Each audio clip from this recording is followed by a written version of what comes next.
Sebut wae ngaranna Mang Ihin, tukang obat keliling, menusuk mangka dihareupeun kantor pos. Biasa di jam 8 manehna geus ngampar babarengan jeung anu dagang salian ti manehna.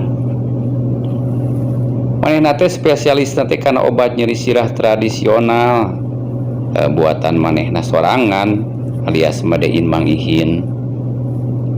Bari terus ugorowokan sangkan anu liwat katariku obat nyeri sirahna. Mang Ihin terus noroweco, bapak-bapak, ibu-ibu, sareng saderek sadaya, mangga cobian ieu obat.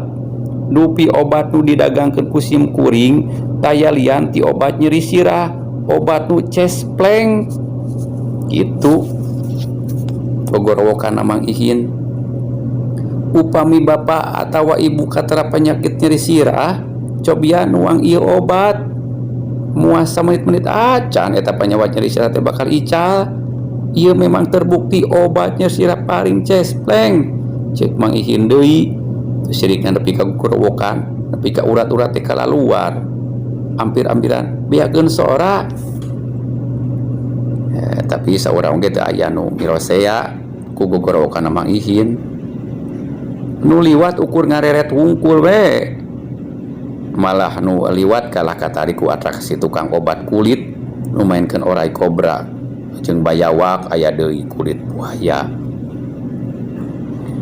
Enggeus leuwih ti 3 jam meureun Mang Ihin gogorowokan teh geus kasawang jeung geus kapikir ku manehna moal aya jalma nu ngabandungan omongan manehna. Mang Ihin terus meresan daganganna. Meme balik manehna nyamperkeun tukang dagang nu ngadon dagang jero kios sisi jalan. Peryogi naon Mang? Ceuk nu dagang tina jero kios. Jawab Mang Ihin, cik jang aya prokoal meser 2 mah. Puguh rada nyesira Mang teh. Dagang ti isuk teu aya nu ngaret-ngaret acan. Ceuk Mang Ihin bari ngasongkeun duit 5 ribuan salembar.